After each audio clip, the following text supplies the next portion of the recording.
going on, guys? So today's guest is my old youth pastor. He's an author. He's a hiker. He's now a pastor at Cross Creek Church in Colorado. And I mean, what can't this dude do? So I couldn't wait to have him on the podcast to talk about hiking, what it is about the church and Christians and that lifestyle. So here he is. It's Mike Haley. It's my foundation. It's my faith. It's my work ethic. It's my drive. It's everything that I've tried to build for myself that has made me who I am. I'll do what it takes to make you believe. How you been? I've been pretty good, man. Can't complain, Just living, Yeah, working, doing stuff I love to do.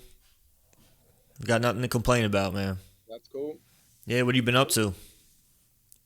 Same old stuff, man. Just trying to lead a church through a time I don't know what the freak is going on. So, Yeah, that's gotta be tough.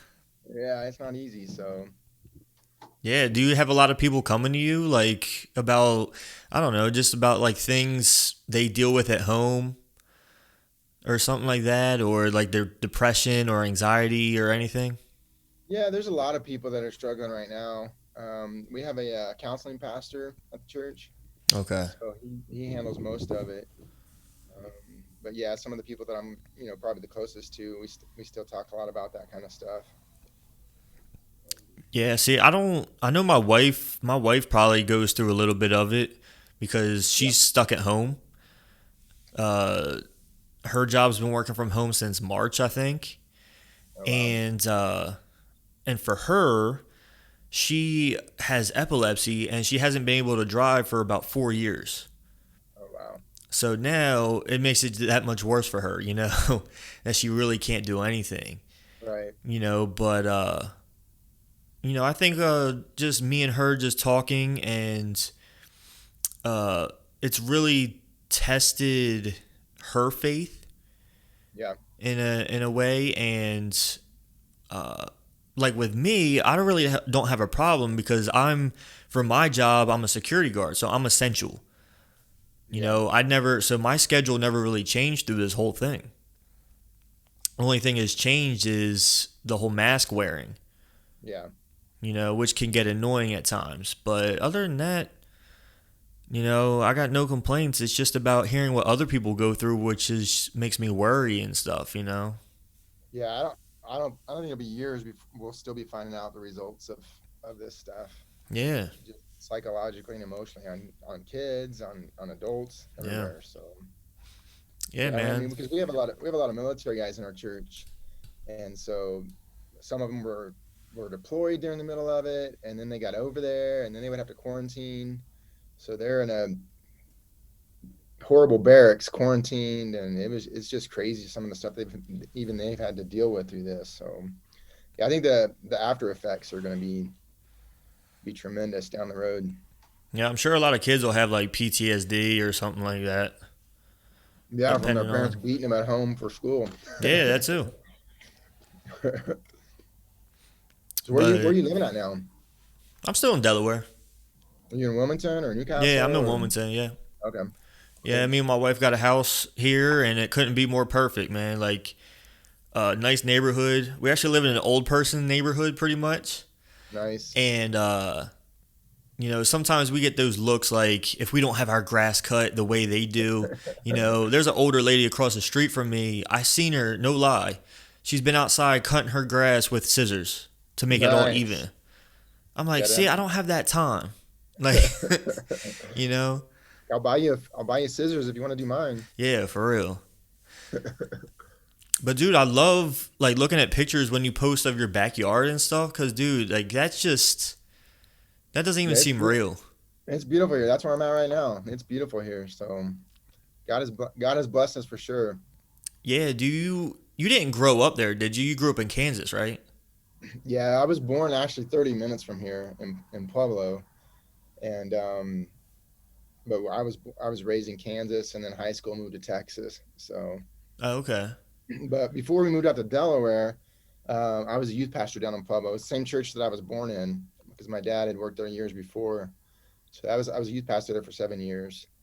So I call Colorado home. I've lived here more than anywhere else. So Okay. Yeah, that makes sense. and But my you and this like is all the Kansas sports teams and stuff? yeah. Well, Kansas basketball. We don't really have a football team or a JV football team. So Yeah, for I even got my Kansas Cup. So Yeah, man, I was gonna say, dude, like going into this year, because my team's West Virginia.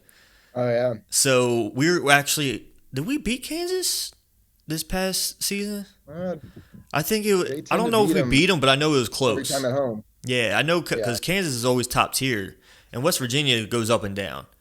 With Bob yeah. Huggins. But I think this year, like they almost beat them or something like that, and I was like, oh man, this is gonna be our year. And what do you know? They Going just on shut it. to March Madness, couldn't even play. Um, yeah, I was so mad. So we went to one of the Kansas games last year. First time I've been to their stadium, and it was the one where they were playing K State. Mm. That huge brawl broke out at the end of the game. Yeah. So we were there. I wish we'd have been on the other side of the stadium because it happened on the other end, but it was crazy. Yeah, that's wild. See, I need to go to a West Virginia game. I've never been to one. Yeah, I actually that's where I wanted to propose to my wife. Dude, I called so many people, like yeah, within the school and stuff, and I was trying to figure out like how I can do it. And I think, I don't know, someone that worked there was just like, well, they're doing construction. If you want to just like see if the gates open and just sneak in and just do it on the field, I'm like, dude, I'm not driving 7 hours to maybe. hopefully sneak in, you know. That's crazy. Yeah, it's wild. So where's your wife from? Oh, she's from here. Is she cool? Yeah, yeah, we met in a weird way. I kind of just like met her at her own house. Oh yeah, Yeah, and then we became friends first, and then after that we just went down the road. cool. And we're like best friends, which is, I always remember like you and Misty's relationship, and you guys were like best friends. Yeah, You know what I mean? How did you guys meet? we met at a Bible college in Springfield, Missouri. So I was a sophomore, she was a freshman, and we knew of each other. We had just never really officially met because our parents went to college together at that same college. And so she one day she fell down the stairs outside, and so I went and got her shoes and helped her up, and that's how we met. So kind of that fairy tale, hey, does the shoe fit? So I always joke around. She fell for me right away. Oh, So right, there you go. so I had a huge gash on my eye from basketball. And I think that kind of scared her, threw her off. So she fell down, and Oh, right. then she asked every day at school. She asked for me if I need a new Band-Aid. So that's kind of how it all started. Oh, that's crazy. That's a Yeah. wild story. So how's your like all your family doing? Like like when you left, all you had was Derek, but now you got two other ones. Yep. Yep. Misty was pregnant with Dustin when we left. We left in July of '08, and then he was born that December. Okay. And then so we had gone through a lot of infertility stuff, Mm-hmm. trying to have that second child, and basically figured we weren't going to have anymore. And then God gave us Dustin, and then 5 years later, He surprised us with another kid. So that's when we got McKenna. So Okay. she just turned 7. Crazy, man. Now, are any of them like into sports or anything, or? Yeah, Derek liked sports growing up, and then Dustin is a pretty good basketball player. He likes football, so he's pretty athletic kid. And McKenna, she's starting to play volleyball, done a little gymnastics, soccer. So they all like sports. So I don't know if she likes it yet because she gets tired of us watching it all the time. Yeah. So she'll either really love sports or she'll marry somebody that won't have anything to do with sports. So who knows? Right. Are you still doing anything like that, like active or anything, or are you just hiking? I go to the gym and hike. I haven't played any like leagues in quite a few years. Coached quite a bit, and I haven't coached basketball for a couple years now. Yeah. So we'll see. Now that Destin's in middle school, I might try to pick it back up and coach him in middle school. So I mean, Right. I coach him in little league, rec center type stuff. But Mm. so I coached Mike Prue, right? Mike and Yeah. Yeah. Michelle. Yep. So they were living in our same neighborhood. Oh wow. But he's the athletic director of a school not too far from here, and so he had me coach there for quite a few years with Oh, them. So. okay. Yeah, I I played because I had that like I played soccer and basketball. Those were my main sports in high school, Right. and so I got like the niche to like want to uh get into it again. And I found like this co-ed league, and it just wasn't for me. It was all about they're all about like, oh, it's all about fun. I was Oh like, yeah. and I was competing hard, like, and that's how I have fun. Right. You know, I had no problems during the soccer league. But I mean, the only problem I had was when me and this girl were running for the ball and I just wrecked her. Like, we both, like, she ran right into me and just bounced Yeah. off. And then one of her teammates got in my face and it was a thing. Um, That's from all your rugby, man. Dude, I mean, if it's co-ed, to me, you got to be able to take it. Right. I'm not going to take it easy on you because she was good, Yeah. you know, And they'll but give it back to you too. exactly. But in the basketball league is where it all went downhill. Yeah. I was on a terrible, terrible team, and I don't know, I was just trying to like build everyone up, and I was trying to, get people to shoot the ball and do all that stuff. And Right. later in the season, I was just so into the game. We were down by like 70. And I was still like trying to get people to play and like play Right. their heart out and keep playing until the end of the game. And this one guy, I guess he thought I was just trying to get all the playing time because I hadn't taken a break yet. And he gets up in my face, and something in my head just triggers like. And my wife was there, my in-laws were there, and they just saw me like a different side of me. Yeah. You know what I mean? So after that, man, I was just like, you know what? I'm done with this. Like, I'm Yeah. tired of it. It's not the same as Yeah. it It's was, not. like we played against some good guys, but there were teams that just weren't competitive. And that's what I like. I like the competition Right. part of it, Yeah. I but mean, that's the big part of sports is just the competing. So yeah. And I miss that because in bodybuilding, you don't get that, because yeah. everything's subjective. So it's just like, well, if the judges like me, I guess I'll do well. You know what I mean? Right. There's only so much that you can control. Yeah. So Yeah. Especially when like you get in that competitive bodybuilding, like there's not much difference between any of those guys. It's yeah, just what mood the judge is in that day of like, well, his chest striation was a little better than the other guy. So like, hmm, yeah, yeah, I mean, in bodybuilding, I guess you're competing against yourself, but then it's hard to measure a win that way. yeah. I mean, if you're trying to get anywhere with it, people can say it all they want, but you're always competing more than yourself. If you're actually trying to go somewhere. But if you're trying to Right. just test yourself and see if you can actually be disciplined enough to, eat those meals and do the cardio and stuff over a certain amount of weeks, then yeah, you're competing against yourself because it's tough. It is. I I don't have that cried. kind. I don't have that kind of discipline, man. My hat's off to you. I don't have that kind of Oh, dude, I discipline. can't do it now. The Well, I judges mean, I don't could, but understand. I just don't want to. Right. I cried actually. I called my coach. It was like 2 or 3 in the morning, and I was going on almost close to 48 hours with like being dehydrated.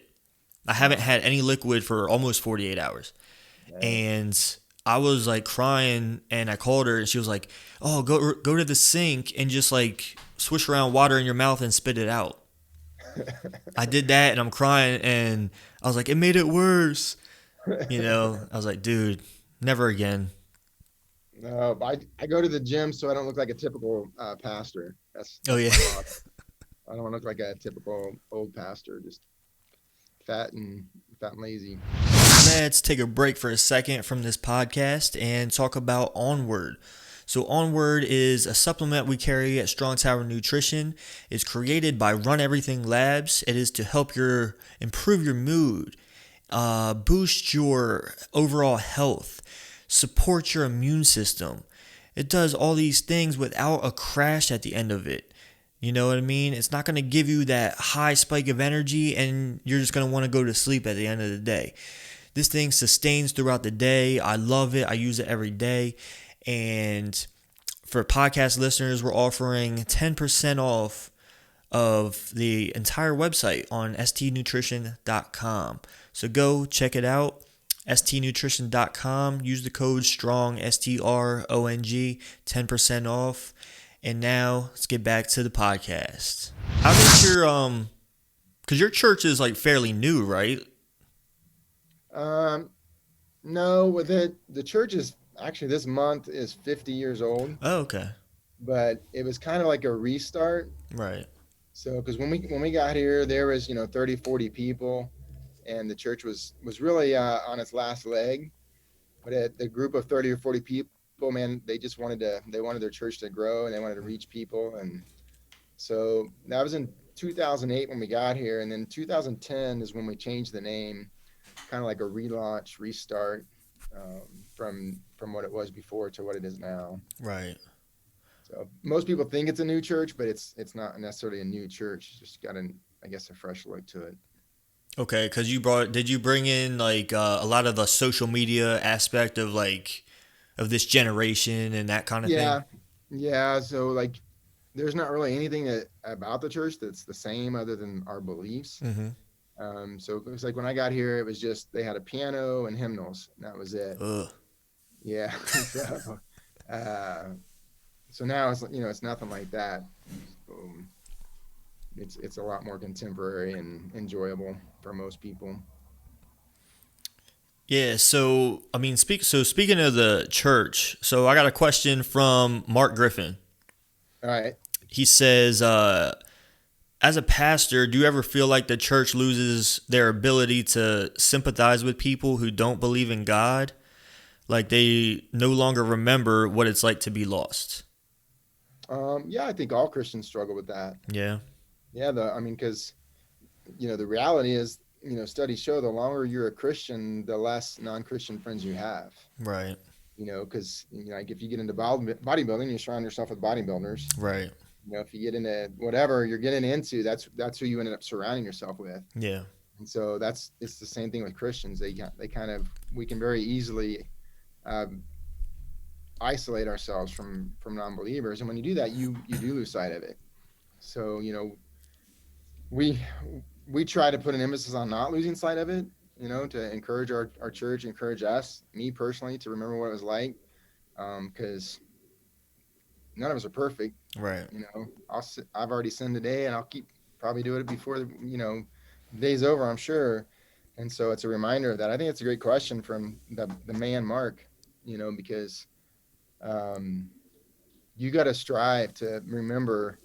I think for me, the key is to remember the holiness of God. Mm-hmm. Right? Isaiah chapter 6, I see the Lord high and lifted up on his throne. And what did Isaiah respond when he saw the holiness of God? He's like, dude, I suck. Woe is me is what he says. Like, I am unclean.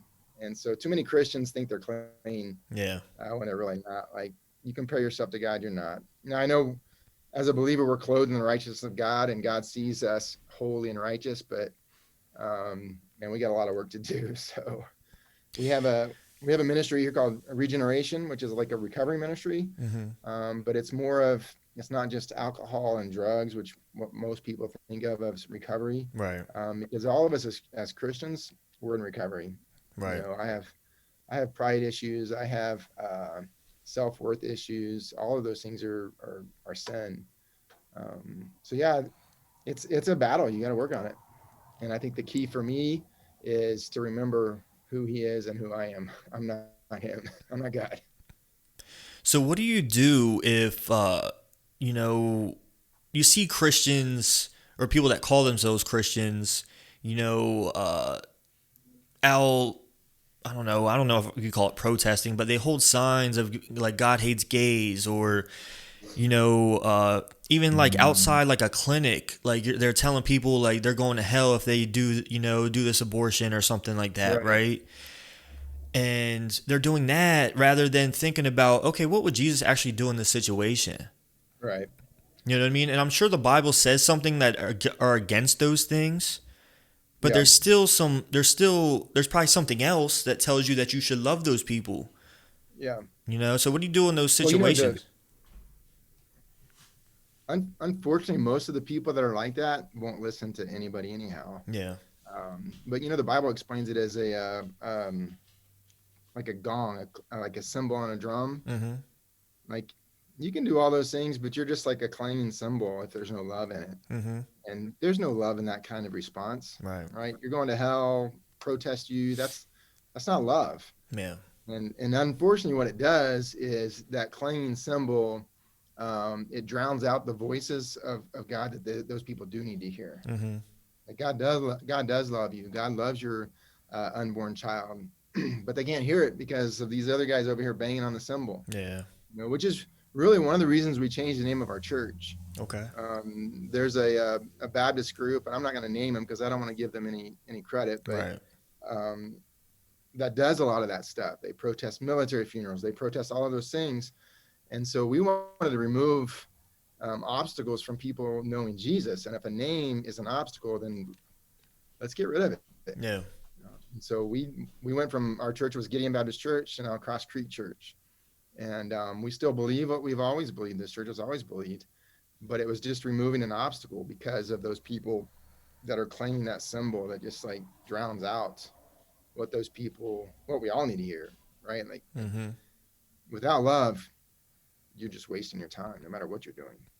Yeah, I mean it's a funny thing because uh I mean like we were saying before about um kind of like the whole like forgetting how to talk to like non-Christians or whatever cuz being around Christians Right, so much like I haven't gone to church in a long time, but I've been stronger in my faith than I've ever been in my life.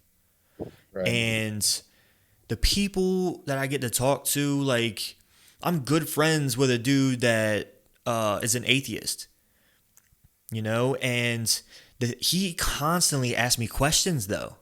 yeah, You know what I mean? So I'm like, yeah, and that's what it's about. Like you can't. The Bible says to be of this, to be in this world, but not of it, yeah, right? And too many Christians try to be completely in a bubble away from it, and that's not what the Bible says. It's not what Jesus did, yeah, right? Jesus went to the sinners. Jesus went to the people that the religious people didn't have anything to do with, yeah, and so you've got to be salt and light, and salt and light can't doesn't work in the dark, right? Like you can't hide it. mm-hmm, So yeah, I mean, and I think then it's awesome. yeah, I mean, and he's the one that said to me, he said, because when the first time I mentioned that I was a Christian and I talked about my faith, he was like, "Oh, so you're the people that hate gays and blah blah." I was like, "What?" I was like, Yeah, "No," you know what I mean? that's And right. the That's those more, people over there banging that stupid symbol. yeah, and then he realized the more that we talked, the more questions he asked to me, and then realized how I am. He was like, "Oh, you're just like me, but you believe in God." you Right. know? And then we were talking about something one time, and he was like, man, like I really pray for you. I was like, what? He was like, well, however an atheist prays. I was like, hey man, I'll take that. Yeah, heck yeah, man. So I'd I thought like that I'd was one like of the, to I'd yeah, I like to thought that know was one how of the, atheists. right. But yeah, I thought that was one of the coolest things. No, that's a compliment to you and your faith, because when things go bad in his life, who's he going to run to? He's going to come to you, and that's their opportunity, to speak truth in his life. Yeah, man.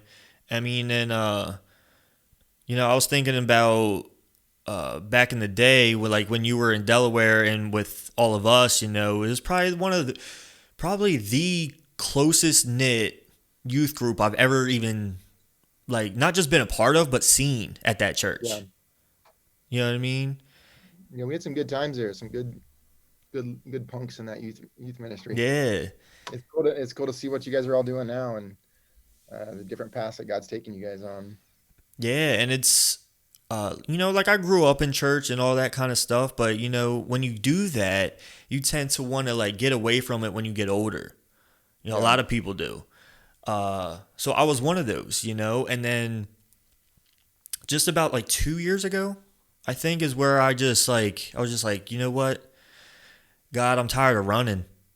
Yeah. Just take everything, just do what you need to do with me. And ever since then, I've been happy. I've been stress free. I've just been, you know what I mean. My Right. thought process is different. My mindset is different. Yeah, and I think and this isn't to bash Christian schools, Hmm. but I think sometimes kids that grow up in a Christian school, especially if it's attached to the same church, um, it becomes too much. Yeah. Like it becomes it's not fun, right? Like Right. the Christian life should be fun, and if it almost feels like you're being force fed, That's exactly how it um, felt. Yeah. if you're the same place in school and church, and you're just like, man, because I it gets tiring, even as a youth pastor, because I was in three different churches as a youth pastor, and all three of them had a Christian school, Hmm. and the Christian school kids are the ones that really struggle the most because it's just you just feel like it's getting crammed down your throat every time you turn around. And so I think, and that's not to say Christian schools aren't good, Right. because they do a lot of good and they reach a Yeah. lot of people. Um, I think if you have kids in a Christian school, like if I were to put my kids in a Christian school, which I don't, I would make sure it wasn't the church that they go to, Yeah. just because so they can disconnect between their worship at church and then their education. But that's my opinion. Yeah. Yeah. I mean, I agree but also, I mean, I could see the good part in it is that it left Yeah, that little thing in the back of yeah, my head. It planted that seed in the back of my yeah. head. Those seeds were there for Right. sure. And then it just took a certain amount of years Yeah, for me. But I like think I was gonna say, you know, the whole, being saved part, because I talk to people that are also in different religions. yeah, Catholicism is one of them. Where you have to go through confirmation and you have to go through all these things and stuff like that. Whereas what we believe, like you ask God into your life, stuff like that, right? For some reason, I just never felt like I did it right. yeah, You know what I mean? Because I heard stories like, like a pastor would say, like, I was saved in first grade. I'm like, but how did you know? You yeah. know what I mean? Because that was the same with me. Like, a lady just told me to pray something, and I did it, and she said, you're saved. I was like, okay, I don't know what that means, you know? But it took the Yeah, time, and I remember it like it was yesterday. The time we were at camp, and it was like me, you, like Jordan McDowell, and like a couple other guys. We were just huddled into this circle, and we just prayed together, and I accepted Christ again. I know it's not how it works, but that's the time that it really meant something to me, and I right. felt it.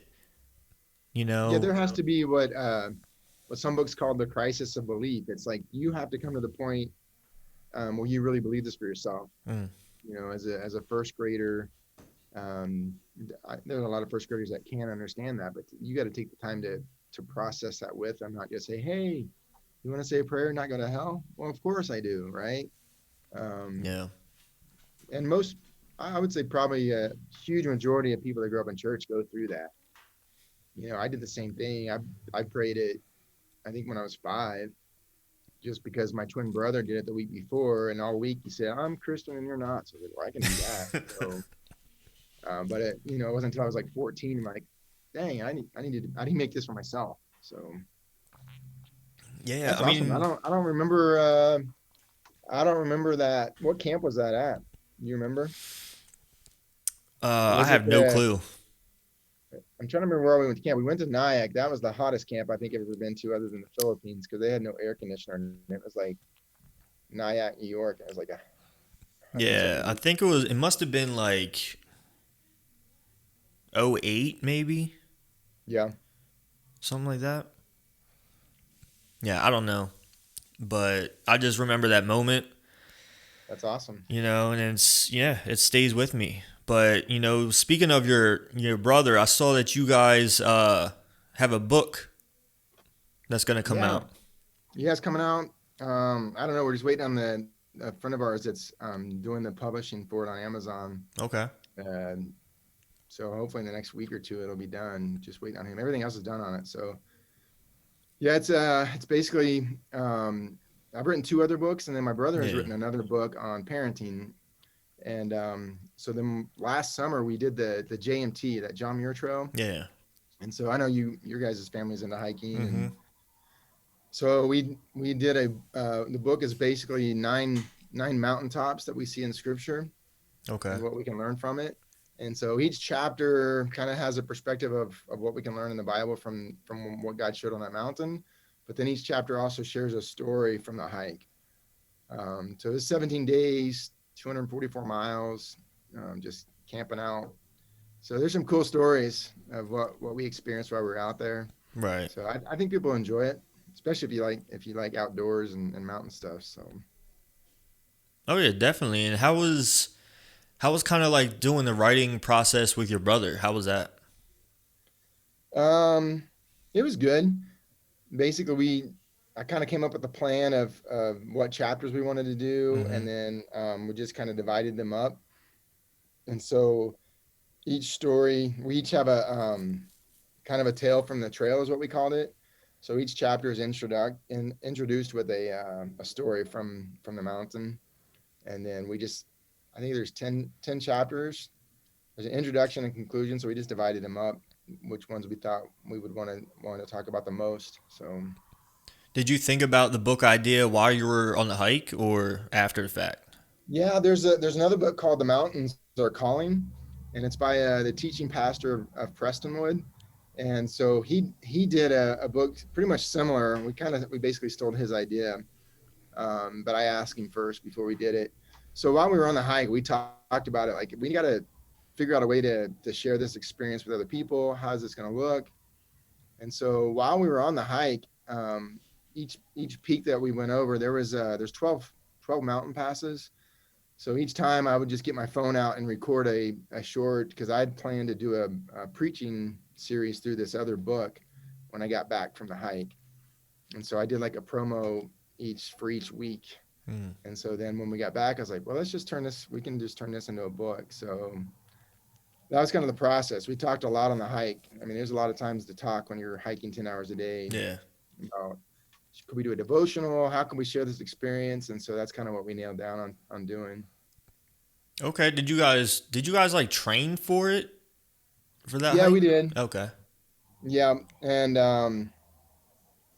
I mean, just went to the gym a lot, did a lot of hiking here. I mean, I had an advantage over most of the guys because most of them are from Missouri or Texas, Mm-hmm. and they don't have, you can't really train for elevation. Yeah. So, and then the way we did it, there's basically most people that do that hike they call it southbound. Mm-hmm. And we had to do it northbound because of the size of our group, because you have to get permits and it's a headache to try to get on the trail.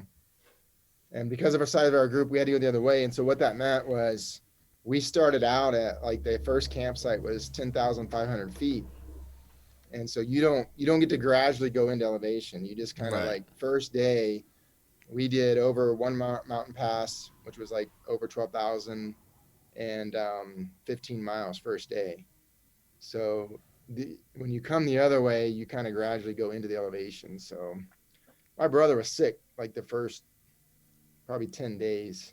Jeez. I think almost every day he was like, I got to get out of here. But there's only a certain spots that you can get off the trail, Yeah. and you got to hike out over a mountain to get out. Mm. So, but he finally, I don't know what day it was, maybe day 10, he finally started feeling better. Yeah. And I think it was altitude sickness and just fatigue the whole Mm-hmm. time. So Well, that's gotta suck. yeah. But so with your two other books, what's been your inspiration in just writing these books, and why did you decide to do them? I don't know. That's what people ask me that. I honestly don't know. Um, the first book is just called Positioning Your Life for Breakthrough. Mm-hmm. And there's a passage in Second Samuel where David is praying to God, and he's like, God, Philistines are down there. Should I go take them out or not? And God says, yeah, go. Victory's yours. So he goes down and destroys them, and he calls the place Baal Perazim, which just means the God who burst through. And so it's kind of like a picture of a dam bursting. Mm-hmm. And so that was the imagery of that God does want to break through in our life. And so we have a different theme for our church every year based off one word. Right. And so that year that was the theme. And I was like, well, I did a sermon on it. So I was like, well, let's see what happens if we just keep writing. So Mm-hmm. it's a pretty short book. But it just goes through 5 things that we can do to position ourselves in the right place if God chooses to break through. Yeah. So there's no magic formula to get God to perform for you. You know, it's putting yourself in a position that if God chooses to, then I'm ready for it. Yeah. Do you ever get like to the feeling like is God, you know, is he setting me up for something? Or is just like or am I in a building season, or because you just feel like the same thing has gone over and over Yeah. again for a certain amount of months, nothing new has happened, all Right. these things, you know, you're like, okay, is God gonna do something in my life, or you know, have you ever been that way? Yeah, there's a lot of times where, the Bible just says there's a time, there's a season for everything. Yeah. There's a time to plant, there's a time to harvest, there's a time to, to live, and there's time to die. So there's a time for everything. And I think God uses those seasons. I think a lot of times, I think we get too focused on what's next Yeah. that we forget what's now. Like, what is God doing in my life right now? Mm-hmm. Because especially people that you're probably a pretty driven guy. You're looking ahead, and there's nothing wrong with that. That's good. But I think sometimes people miss what God's doing in the now because we're Mm. looking for the next. And so it's enjoying whatever season God has you in. Yeah. Yeah, because there's something I've been praying about for 9 years with our church that God still is like, not yet. And I'm Yeah. like, oh, but this would be the perfect time, but Right. apparently not. So it's like, well, I'm just going to be faithful where he has me now and see what happens. So just learning to enjoy where he has you. Oh yeah, like, and I think with anything, you know, this pandemic, you know, has helped a lot of people kind Yeah. of realize that. Yeah. It's forced people to slow down a little bit, you know? Mm-hmm. I know for a lot of our families, it's been a blessing. You know, it's a struggle, but it's also a blessing because it's allowed them to be home with their kids. And, we got a lot of military guys that were just kind of like, hey, you guys stay home. So they had, 2, 3 months of time home with their families and their kids that they don't get ever. Right. So, yeah, it's just learning to, as Paul said, whatever state I am, I'm going to be content. Yeah. That's where we get that verse. I can do all things through Christ. It's not necessarily I can go throw a football over that mountain like Uncle Rico. Right. It's like, Yeah. no, Yeah. I can be content where I am because Christ can make me content. Right. Yeah, and I think I get kind of caught sometimes in that line. Like, I feel blessed every day just to wake up and see everything that I have right now, you Right. know? But on the other side, I see a vision of what I want and what I'm striving for and what I'm working for, Right. you know? And then sometimes I think it's just because I feel like I'm stuck, Yeah. you know, but I know God wants me to just be patient. You know, I mean, patience is probably not one of my strong suits, but but I'm definitely working on it, Yeah. and I definitely, always try and remind myself every day just to keep the trust and keep your faith, and the things are gonna work out. Right. Because when I was younger, I was in the same spot, and I look back for 10 years, I went through so much stuff. And I was like, wait, I'm not stuck. It's just a matter of time. Yeah. So, Yeah. It's just keep moving. Just keep moving forward. I think we get caught comparing with other people, yeah, and that too. Yeah. comparison will rob you of that contentment. And because you're just like, well, look at them, or look what God's doing over there, or yeah, there's, like I said, there's a time to plant, and you got to wait, and then the harvest comes. So Yeah, exactly. Um, What do you, so there's, since we're going through this whole pandemic thing, I'm sure a lot of people are questioning, like, how do you believe in God, or how is there a God if he's allowing all this to happen? Like, what Yeah, is your, and I know people probably ask you that too, right. so what would be your answer for that? Well, I think the number one answer is for me is we live in a fallen world, Mm, right? This wasn't, um, when God created Adam and Eve, there was no sin, and they sinned, and that's when all this disease and cancer and selfishness, that's when sin entered the world. And when you think about in John chapter 11 when Lazarus is dead and Jesus Jesus wept, right? Like everybody can yeah, memorize John 11:35. Jesus yeah, wept. Hey, I memorized the verse today. Um, I think there's more to one. I think he was weeping because he felt bad for them, but I think it was even a deeper idea is that he saw and maybe felt on a personal level, human level, what sin did to us. right, Like that sin brought death, and so I think that's the one thing is like, hey, this is sin. This is a result of our sin. The other is God allows the rain to fall on the just and the unjust, mm-hmm, right? Like um, how good people and bad people both experience rain for their crops, right? Like yeah, good people and bad people experience bad things, mm-hmm. and that's just the nature of the sinful world that we live in. I don't know if that answers your question, but No, it does, because my answer is always, there's things that we can't explain.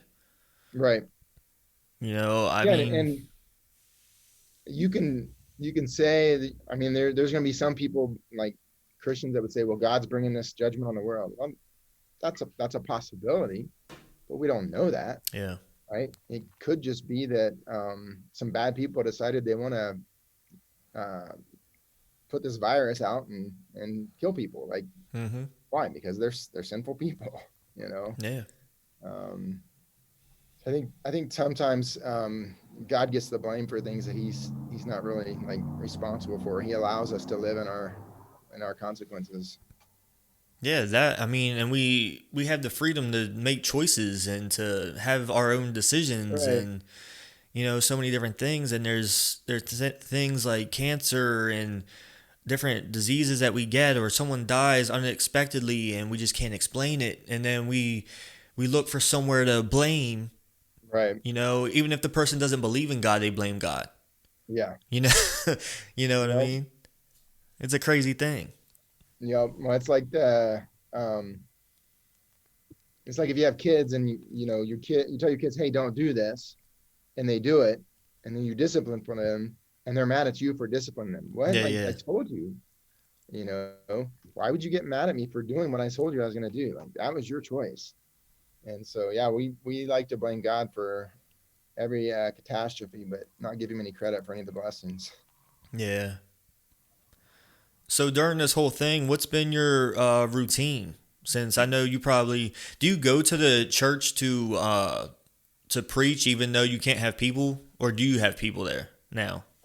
Yeah, we've been when it first happened, we were shut down for 12 weeks, 12 Sundays. Mm-hmm. And so our routine then was we didn't go in the office. Although after about week one, my wife's like, because the kids were home, she's like, if you want to go to the office, you can. I'm like, I'm out, you know. Yeah. So we have six guys in the office and our six pastors, and three of us would come to the office and work because we have kids at home, and the three that didn't have kids at home, they just stay at home. So, Yeah. but we would do Thursday nights was I guess our recording night. So we would go up to the church, and I would be up there most of the day. We had a church from another city that they were meeting in the school, and the school, was shut down. So they had nowhere to record a message. So they came every week, and we would record their message for their Sunday. Then our praise band would come and record our music. And then so there were some nights, 8 or 8:30, I was preaching on Thursday nights, and then we would record it and then play it on Sunday. But we only did that for 12 weeks. I think the first week of June, we started meeting back in our building. Okay. And at that time we had a reservation. You had to get online, make a reservation, and only 100 people per service could reserve. So we added a service, and then after a couple weeks, we realized not a lot of people were coming back. So we're like, well, we'll squash the reservation and just went back to 2 services, and whoever shows up shows up. So just encourage people to wear their mask, and Yeah. we spray the chairs down in between services and all that stuff. So there's about 60% of our churches started coming back, Okay. but 40% haven't. They just join online or whatever. So And is Colorado like kind of relaxed on that rule, or are they being like strict or anything? I haven't heard anything about them. they were pretty relaxed for quite a while. And then depending on what county you lived in, Okay. so like our county was didn't really have a whole lot of cases at all, so they were pretty lax. Just I think today at 5 p.m. they've been like last Wednesday they kind of tightened things up again, Mm-hmm. and today they're tightening things up even more. So there's a they're asking for not more than for restaurants I think it's 25% capacity and no more than 50 people. For gatherings like the gym, stuff like that, same thing. But there's a federal law, federal something that says churches are exempt from that. Yeah. So they just basically say practice social distancing. So Right.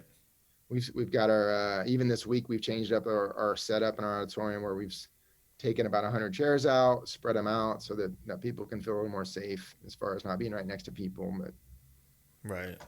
so, and even like the districts around our schools, one district this week decided no more football. Another district has a football game tonight. So it's just different districts are doing different things. Yeah, it's weird. I mean, around here, there's sports going, but they got to wear a mask like under their helmet. Wow, Yeah. crazy. One of our guys for the high school, or one of our high schools, Fountain Fort Carson, the quarterback goes to our church and our youth ministry, and then the receiver. And just this last week, they were on Sunday morning football for the You Got Moss section, Oh wow. and then they played it again on Monday night. So the quarterback threw a pass. It's a pretty deep pass, and the kid just jumped over him and mossed him. So that's pretty cool. So if you go to the Fountain Fort Carson High School Facebook page, you can see Oh, that's cool, man. Malik mossed some dude. So I think Yeah. part of their high school is they don't want to shut down because they're having a really good season. Yeah, So of course. Of course. Cuz that's what would happen, right? You know, the one yeah, time when yeah. Well, this high school has been in 5A for years, and this year is their first year down in 4A. And so they were undefeated till last week, and they played another team that was undefeated, and they got beat. So they're going to do a rematch tonight because one of the team they were supposed to be playing canceled their sports. So they called this other school and said, "Hey, you want to play again?" So I'm trying to get tickets, yeah. but we'll see. Each family gets 2 tickets, so kind of Oh hard. man, that's crazy. What? So I saw this week. I don't know if you know. Do you know anything about like the Hillsong Church? A little bit, yeah, So I think there's different branches in different states. yeah. It's the main one is in Australia, I Yeah, believe, and then New York. They have some other ones in bigger cities. yeah. So did you hear about this? The New York one. The Yeah, pastor was Carl. caught. Yeah. Yeah, Uh, Carl Lentz. so like I know pastors and people that didn't do the best things. I know pastors that like knew cheated and stuff like that. Yeah, And people say, "Well, you're a Christian, you're supposed to forgive, right?" Blah blah blah. I'm like, "Yeah, but for that position, I just feel like you have to hold to a higher standard a little bit, you know?" yeah. I would agree with that. I think Okay. there's I mean, the Bible is in Second Timothy or whatever, and Titus. It talks about the qualifications of a pastor, and you Oh, should be okay. above reproach, right? You should be. Yeah. Doesn't mean you're perfect, Right, of course. but there is a higher standard that you place on that, and I think if anybody's caught in that kind of immorality, they need to be removed, and I think that's what they did. They Yeah. removed him Yep. from it. Um, one of the tendencies I think though is for churches and Christians is we have a tendency to burn our own, Yeah, right? yeah. Like completely blackball them. Mm-hmm. So I think there's got to be a balance. Like, there's a time of healing and restoration. Get the guy counseling, and I think different people have different beliefs on whether he should ever be in that role again. Right. Personally, I don't think he should. Right. I Are there agree. Yep. roles for him? Mm-hmm. Yeah, I think there's roles for somebody like that. But in the past, I think church seems to lean one of two ways. It's like, well, let's just turn a blind eye to it, or let's kick him to the curb Yeah. and never hear from him again. And Yeah. there's got to be some restoration and forgiveness there, but there's also got to be some accountability and consequences. Yeah. I mean, because it never turns out good when you turn a blind eye to it, you know? No, Because it then you gets end up like worse. the Catholic Church. So, Yeah, that's like trying to ignore cancer in your body. Like, it'll take nah, care of I'm good. itself. Yeah. Yeah, it'll take care of you, right? Yeah. You got Yeah. to And I remove that just, stuff. yeah, I wanted to get your, like, minds, like, your opinion on that because just like I've talked about it with other people and they all said the same thing. Like, oh, you're supposed to forgive. You're supposed to forgive. I was like, oh, yeah, of course. Right, But again, if he's in this position teaching other people, right. and people are looking to him, there's some people that will follow everything he does. Yeah, Some people will dress like him. And you yeah. know what I mean? There are some people that do that. So, Um, uh, you just got to know his role and know his position and just like hold him to a higher standard. if you go to a doctor for heart surgery, Yeah. and the last cancer or last heart surgery he does, or the last five, he botched them. Yeah. I forgive you, dude. Yeah, Yeah, that's I forgive you. you're good, right? No, you want some accountability. You want to make sure Yeah. there's like, hey, he needs to go back to school or something, Right. right? He needs to get that whatever's messed up fixed. So yeah, I think there's definitely some consequences. Even David had an affair and he had consequences for his Yeah. sin. So, and it was generational. Yeah. Do you have any big hikes coming up or anything? No, no, that one probably set me up for a while.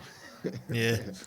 We did a short one this last summer outside of in Aspen, called the Okay. Maroon Bells, and it's just it was like maybe a 30-mile hike Yeah. that we did over a couple mountain passes. So I like to do um, one or two every summer, like a 14er. Yeah. Because we have, if you don't know what a 14er is, it's just a mountain over 14,000 feet. So we have 52 of those in Colorado. Jeez. So I've done 11 of them here, and so I like to take a day hike and do that. It's Okay. just fun to. My wife got me a big poster in my office that I put red pens on for each one when I do it. So just Oh some wow. kind of a goal to do. So Yeah. Cause as much as my dad does it, like I just have no desire. You yeah, know. I took my oldest, Derek, Yeah. when he was I don't know, 12, 13, 14, around there. I took him on a hike. We did like a rite of passage weekend, and so a couple buddies from college brought their sons out, and we went like rock climbing and rappelling, and that night went and shot some guns, and then we did a 14er. And he's not a big hiker. He did it, but he doesn't like it. So, and then this summer I took my other son Dustin, who's 11, on a 14er, and it was a pretty tough one. And we got to the top. I had to kind of coax him up to the top, and he sat down. And he's like, "Can you call for the helicopter now?" I was like, "Ain't no helicopter coming to get you. You got to walk back down." He got really, really bad altitude sickness, Yeah. and so I don't know. He may hate hiking too. So at what height do you start getting that sickness at? Like how far in? Um, it's different for most people, but a lot of Okay. people, once you get above tree line, um, which is about 11,500 feet. Oh wow. And Okay. what tree line is there's not enough oxygen for the trees to grow. And Ah. so once you get above that, it's just rocks. There's no trees. There's like shrubs and things like that. So seems to be once you get above tree line, that really starts affecting people. So he was good as long as he was going, but as soon as he sat down, it was like 14,000 something, maybe 100 feet, but he just you get this pounding headache. You Mm. feel nauseous, like you want to throw up. And he thought he was going to die. So we're just like, I just kept, hey, we got to get down. It was raining, kind of cold. He wanted me to carry him. I was like, there's big boulders. I was like, I can't carry you. Then we were both fall off the side. Yeah. So I was like, you just got to get down to the tree line. Once you get down below the tree line, you usually start feeling a little better. So What about animals? Is that something to worry about? Like, do you guys have that over there? we have bears, we have mountain lions, um, stuff like that. I've last year I was on a hike and I saw a bear, but I had my dog with me. I have like a 90-pound bull mastiff, Okay. and they kind of looked at each other, and the dog kind of went at him, and he took off. Oh So wow, the dog went at him. yeah, he didn't like run full, but he just kind of like, I Yeah, gotta go see what yeah, this is, and that was enough for the bear to go. The only problem was I was like, I got to come down this trail, so I was like, I hope he's not still there. There's been people that have been attacked by mountain lions, so I usually don't go up in the mountains a lot without my dog, so it kind of You kind don't of keeps carry a him at bay. knife or nothing? What's You that? don't carry a knife or anything? No. Just your If I'm dog? going up in the mountains with my Jeep or something, I'll take my gun with me. But Yeah. if I'm just on a trail, there's usually other people out there, so Okay. I'll just take my dog. They'll scare him off. Cause I've seen a lot of videos of that. Those mountain lions. I think that would scare me more than a bear. Yeah, yeah, because bears don't normally attack unless you get in between them and their cover or whatever. Mm-hmm. But we had a mountain lion once here in our neighborhood that Mm. had fallen in somebody's window well and broke its leg and it couldn't get out. So they had to tranquilize it and get it out. So most thing we see around here are deer or Yeah. antelope, those kind of things. So And also with the mountain lion too, they come from behind yeah, because they're they want pretty to get the back of sneaky. your neck. Yep. Dude. I've never actually think I've ever seen one out on a hike. Well, that's good. I hope it stays that way. Yeah, me too. So I'll leave my dog and run. My dog can fight him. That's crazy. So, and I got another question for you. Um, she said, this was asked by your wife. All right. She said, when are you going to take her on a cruise again? I don't know. I've been honestly, I've been talking about it with my brother that we'd like to do it next year. So Yeah, definitely. we need to go on a Disney cruise. You guys are big Disney people, aren't you? Yeah. Yeah, See, we have I a don't know about girl. cruises though. You know, have you never been on one? No. We went on one once. It was for a couple years ago for our 25th anniversary, and went with my brother and his wife.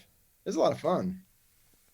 Misty was a little nervous about it because she doesn't like being out. Like her fear is drowning somewhere, which Okay. the possibility of that is a little higher on a cruise than when you're not in the water. But she did good. She's so obviously because she wants to go back. So Yeah. if we do it again, I want to do 7 days. We did a 5-night cruise, and Okay. the last day we were on there, it finally felt like we were completely relaxed and forgot about all the stuff at home, and then it was time to go back home. So I Yeah, also and like for me, like I can only like just relax for so long. I like to do yeah stuff. You know what I mean? So that's why I like Disney World so much. yeah Is because which is weird because I don't like to being around people. yeah But with Disney World, it doesn't bother me at all. I just feel like I'm not even worried about everything around me. right I'm tunnel vision and I'm just heading to where I want to go and we're doing what we want yeah to do. This place is like just relaxing and it's calming. I don't got to worry about anything. It's like a different world, yeah. you know? That's like on a cruise. You have they have a gym there you can work out. Right. They have basketball court. You can kind of hang out. They and then they have excursions. You get off and go swim with the dolphins or go out on the beach, that kind of thing. So it's definitely not a high activity type of thing. Right. Yeah. So I like to end these things by asking, what is your mindset, your motivation, to move forward with like whatever plans you have in mind, with, whatever is driving you forward, you know? For me, I think it's always about just I want to finish. Um, I don't want to be the guy that like ran half the race, Yeah. gave up, and so that's really my values are. I want people to say that he loved his family well. You know, he served his church well, and he was faithful to what God called him to. Yeah.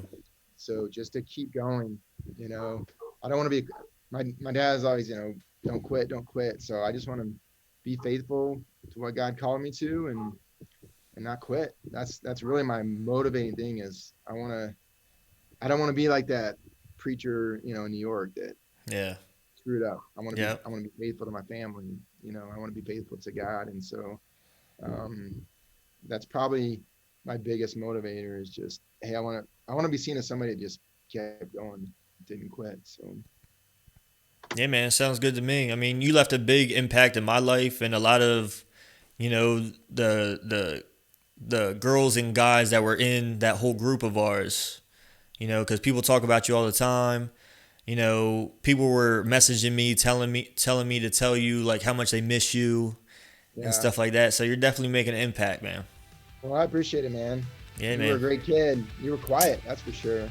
Yeah, I Um, was just listening but to yeah, people is all.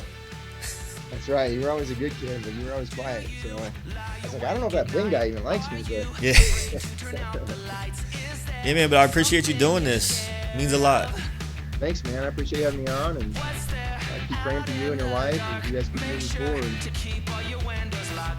Yeah, man. All right. Well, I'll let you off, and I'll talk to you later sometime. All right, love you guys, man. Have a good one. All right. Peace. Peace out. Here's one for the lonely hearts, for the ones that fear the dark. You better